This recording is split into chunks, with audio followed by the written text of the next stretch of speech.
Hello and welcome to Todd Rolls Dice, where we have our first drop of the Space Wolves, and I'm doing these individually because I'm just that excited that I want to talk about them. So we're here over on WarCom. I will link the article in the description below, but we're going to run through this. We're going to do a read through. I'm going to give you my thoughts probably as we're going. I'm just super excited and I can't wait to see. So we have Space Wolves. Meet the new leaders of the pack. I think there should be an asterisk there because a lot of the named heroes are not new. They're just beautifully re-envisioned with the new sculpting processes, but that's nitpicking. The annals of the Adeptus Astartes are replete with legendary warriors and mighty champions, but when it comes to full-on, unnecessarily awesome levels of glorious heroism, nobody does it better than the Space Wolves.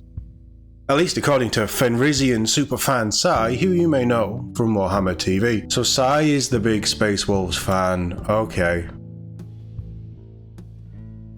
what can we glean from this picture? What are they fighting? They're fighting Chaos Cults, and that is all of the new models. What's that model there? What is that? Is that a trophy or scenery or... Oh, it's the Chaos... Right, okay, it's something to do with the Chaos. It looked a bit wolfy for a second there, but no, it's one of the Chaos things, isn't it? Right, okay. So I am absolutely not looking at this to try and get ideas and see what's going on. Land Raider in the back? It's not a Land Raider. It's a shame that they've given them the new tanks instead of the old tanks, but they do look pretty good. I wouldn't paint mine this colour, I'd paint mine more grey. So Terminators, Head Takers, Rune Priest. That looks like a mix of Grey Hunters and Blood Claws, as is there. Okay, interesting. There's a Power Fist. Is that a Power Fist on... No, they are the Grey Hunters, because that's not a pistol, is it? Yeah, okay, so that's Grey Hunters. They look like Grey Hunters as well. There's a Power Fist there, which looks cool. Okay, yeah, fun stuff. I like it. Back to the article. Where were we? Well, luckily for you, the upcoming range includes no fewer than 5 new and updated characters, as well as a bespoke detachment in which to get the biggest bang for your heroic buck. But before we delve into the aptly named Saga of the Bold detachment, let's take a look at the new characters and which of the chapter's units are worthy enough to accompany them in battle. Logan and Arjak there, just stunning. Just stunning. So first up are the jaw-dropping new miniatures for Logan Grimnar, the High King of Fenris, and the champion of his Kingsguard, Arjak Rockfist.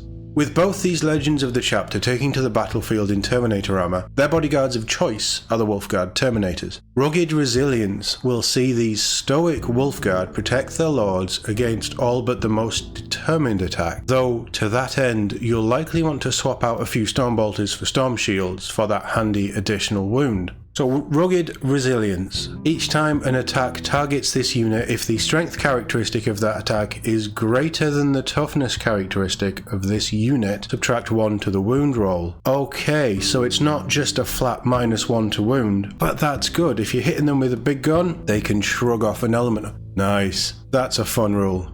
Keeping these two alive as long as possible will serve you well, for the old Wolf's Guile will burn through your opponent's CP at a rate of knots, while his mighty champion will smash apart anything that they hold dear.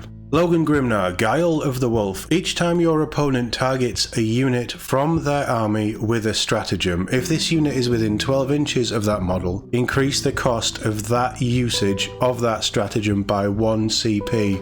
That's disgusting. That is absolutely disgusting. So not only does that want you to throw Logan up front, he's in Terminator armor, so I'm going to assume he's a 2-up save with a 4-up invul, standard Terminator armor. Give him a bodyguard unit of Terminators to keep him alive. They've got their shenanigans with the -1 to wound stuff. You have him in the middle of the board, pushing up into the enemy sort of final third. That's gross. As somebody who, like, it's a brilliant rule. It's a rule that I would absolutely abuse when I'm running Logan Grimnar. But that's also gross to play again. No, I don't like that. I mean, I do. I think it's great. I think it's very thematic for the character as well. But that's disgusting. And Arjak Rockfist, the champion of the Kingsguard, each time this model makes a melee attack that targets a character unit, You can reroll the hit and you can reroll the wound roll. That sounds pretty strong too. So, faux hammer is ranged and melee. Ranged is 6 inches, 1 attack, ballistic skill of 2+, strength 8, -2 AP, 3 damage. It also has anti-monster 3 up, anti-vehicle 3 up, and assault. Wow. Very short range because he's throwing a hammer, but that's nice. And his melee is obviously range melee, 5 attacks, weapon skill 2, strength 8, -2 AP, 3 damage, anti-monster 3 up, anti-vehicle 3 up, and precision. He's lethal. Meanwhile, the stunning new version of the High Rune Priest Njal Stormcaller sees him return to his power-armoured roots. As such, he has a wider choice of units to lead, but you should look no further than a pack of Grey Hunters to accompany him, as they'll benefit most from his Windwalker psychic ability. With an effective movement of 13 inches, the assault weapon ability on their rapid-firing bolt carbines, and a whopping OC of 3 apiece, Njal and his Grey Hunters can rapidly relocate and dominate objectives at will. This all sounds a bit gross, doesn't it? So Njal Stormcaller, Windwalker psychic ability. When this model is leading a unit, so you're restricted, ranged weapons equipped by models in that unit have the assault ability, and each time that unit advances, do not make an advance roll. Instead, until the end of the phase, add 6 inches to the movement characteristic of models in that unit. Holy hell, that's gross. Because we know that Space Wolves are going up to that 7-inch movement, which is a fairly new thing, but they did it with Emperor's Children. But that's incredibly strong. So much movement. Alright, it's only Njal, it's only going to be 1 unit. I'm expecting Grey Hunters to be capped at 10, so it's a unit of 11 models, maybe 12 if you can throw another unit in with Njal. But still, he just gives them assault and loads of movement. Wow.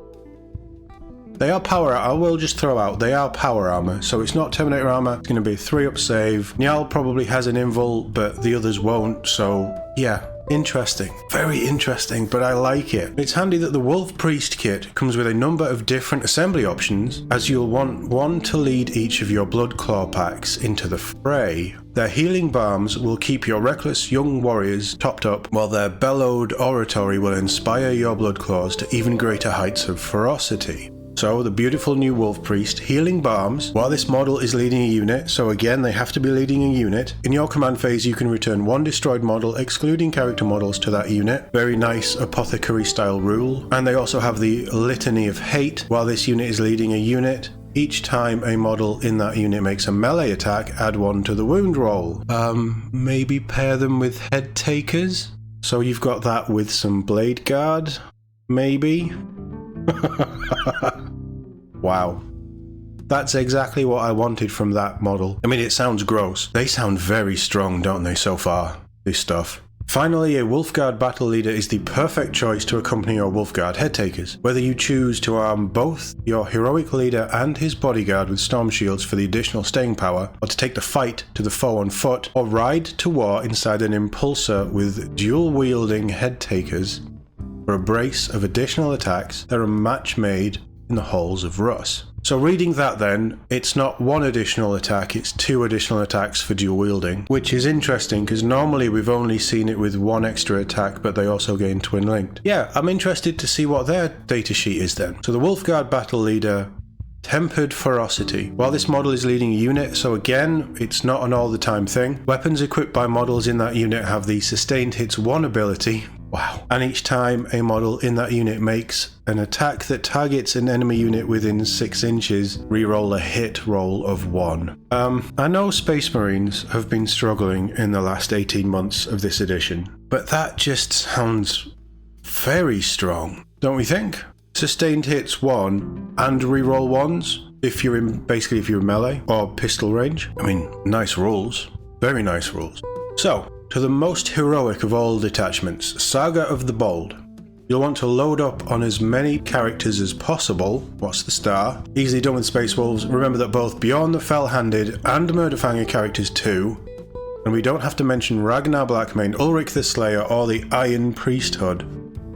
So they're confirming which characters are staying. I'm glad that they've done that. I'd prefer them to do it in just an article of here's what's going and listing everything that stays and everything that goes. They're never going to do that. I said that in my review video. But I'm glad. I think that is all of the characters that's staying then. I'm glad Ulrich's staying. I really am glad that's staying. I wonder how long he's going to be out of stock, because I would like to pick him up. Anyway, where were we? So that your units benefit from all these handy rerolls courtesy of Heroes All. The more character units you have, the more likely you are to successfully achieve 3 or more boasts, hereby completing the saga and earning similar rerolls for your non-character units too. So, detachment rule, Saga of the Bold, Heroes All. Each time an Adeptus Astartes unit from your army is selected to shoot or fight, apply one of the following when resolving these attacks. If your saga is completed, you can reroll 1 hit, 1 wound, and 1 damage roll, so that's like the old salamanders, isn't it? Otherwise, if that unit is a Space Wolves character unit, you can reroll 1 hit, 1 wound, or 1 damage roll. So characters get it. Character unit, 40k players, you're gonna have to, it's been so long since I've played. You're gonna have to remind me. If a character is attached to a unit, that whole unit gains the benefit, don't they? So the difference there is, if you complete the saga, everything gets it, but if you don't complete the saga, or you haven't yet completed the saga, just units with characters in gets it. And the detachment rule, Saga of the Bold, so this is what you need to do to complete it. Each time a Space Wolves character unit from your army does one of the following, the unit achieves this boast. Once 3 or more different boasts have been achieved by units from your army, your saga is completed. So you've got 4 options. Your hide as a trophy. This unit destroys your Oath of Moment target. Slay them all. The unit destroys your Oath of Moment target, and that is the second Oath of Moment target destroyed by that unit in this battle. So destroy your Oath of Moment, builds into the next one, destroy your next Oath of Moment, overrun their position. At the end of either player's turn, that unit is wholly within your opponent's deployment zone. Okay, and then hold the line. From the second battle round onwards, at the end of your command phase, this unit is within range of an objective marker you control that is not within your deployment zone. They don't sound that hard to get, do they? Alright, Oath of Moment is going to be the base Oath of Moment, so not the souped up one that generic chapters get, but still, Oath of Moment is a nice boost anyway. I think that's achievable. And if it weren't enough motivation to try and achieve your boasts, like any true Fenrisian needs a reason to prove their worth, the Skjald enhancement even offers a bonus CP for each one you achieve. So, enhancement Skjald, Adeptus Astartes model only. Each time a Space Wolves character unit from your army achieves a boast, if the bearer is on the battlefield, you gain 1 CP. Nice CP farm. Thanks guys, Space Wolves Army set will be available to pre-order this Saturday. This is the first place you can find the new Codex supplement and many of the new miniatures, while more will be on their way in due course after they complete the special part of their armoring ritual in which they have to tie on all of their little runes and trinkets. So that's probably going to be November then, isn't it? It's not. I'm expecting end of June, maybe early July for the rest of it to come out, because they'll release Logan and Arjak and the characters with the full range release. I like this. I think Guile of the Wolf is a disgusting rule. I think Skjald is very strong, just gaining CP for completing these when you're trying to complete these. Do we know how many detachments Space Wolves are getting? I haven't seen anything anywhere that's confirmed it. I think it's 3 because the supplement chapters are normally 3. The battle leader has a strong ability. The wolf priest is incredibly strong, and I would be interested to know what units he can lead. I expect it's the same as an apothecary. He is in tactical armor, so he can't go with terminators, which is fine because that would be too much. But if you put him with some head takers, a block of 6 head takers, who are probably going to be brutal. Can you imagine? Stick him with 6 head takers with their dual weapons, so they would probably have, what, 4 or 5 attacks each? Plus him, add 1 wound? That's disgusting. Windwalker is disgusting. That sounds really strong. I think Arjak's weapons is sort of what we expected, but still very strong. It's only strength 8, but it's plus 3 anti-monster, anti-vehicle. And precision, sorry, his melee has precision as well. I think I missed that, I'm not sure. So he's got assault on the ranged and precision. Oh, God. Wow. And that I quite like that way of doing subtract 1 to the wound roll. I know, is it Dark Angels, the Knights have -1 to wound just built in, which fits them and how they do the Terminator stuff and how much they have and how like superior their armory is. But I quite like that the Terminator plate is designed to stop high impact. So they will be toughness... Will they be toughness 6 Terminators? Can't remember off the top of my head. I think that they're toughness 6. They might be toughness 5. But either way, it's less than a las cannon. It's less than most missiles. It's less than crack grenades. It's less than multi-melters and melters in general. It's less than plasma. It should be less than plasma. So all of the big Terminator stopping weapons, the big damage weapons, you're going to be -1 to wound. That's a nice way of doing it, especially for Terminators. I'm not saying that everything should have that, but I think that works quite well. The other thing I quite like is that all of these abilities that we've seen, Litany of Hate is, Litany of Hate is as well. So every ability that we've seen here, the models that would lead a unit, it specifically states while the model is leading the unit. So as soon as their bodyguard unit is killed, or if you're running them on their own, they don't get that themselves. Well, that's my understanding anyway. I might be wrong on that. But still, this is great. This is all sounding incredible. The rules sound as good as the models look. Beautiful. And we've had confirmation that we're also keeping Bjorn, Murderfang, and Ragnar, which I think we all knew, and Ulrich, and the Iron Priest. That's quite a few characters that's staying. Quite a few older kits as well. I would expect Ulrich and the Iron Priest to get new models at some point soon then. Maybe end of the edition, potentially, maybe into 11th. But I'd expect them to get something new. I'm glad that Bjorn is staying. I'm glad that Murderfang is staying as well. I wonder how much Murderfang's rules will have changed though. Right, so we've got some confirmation of units that are staying anyway. That's the main thing. I'd like to know everything, but for now, this is good enough. This all sounds excellent, and I'm just getting even more excited. I really hope I can get a copy of the army box, because I will be devastated if I can't. I want to do it for the channel anyway. This is going to be the first channel army that we do for 40k, and hopefully I'm going to document a lot of it, and you guys are going to follow me through. Hopefully we'll build lists together, potentially even look at doing some live stuff if I can set everything up and get things working. I'm so excited with this. This is amazing. This all sounds far too strong though. I'm slightly worried. Let me know what you think in the comments as always, and how excited are you for new Space Wolves finally coming after waiting for so long. Thank you very much for watching, and I'll see you all in the next one.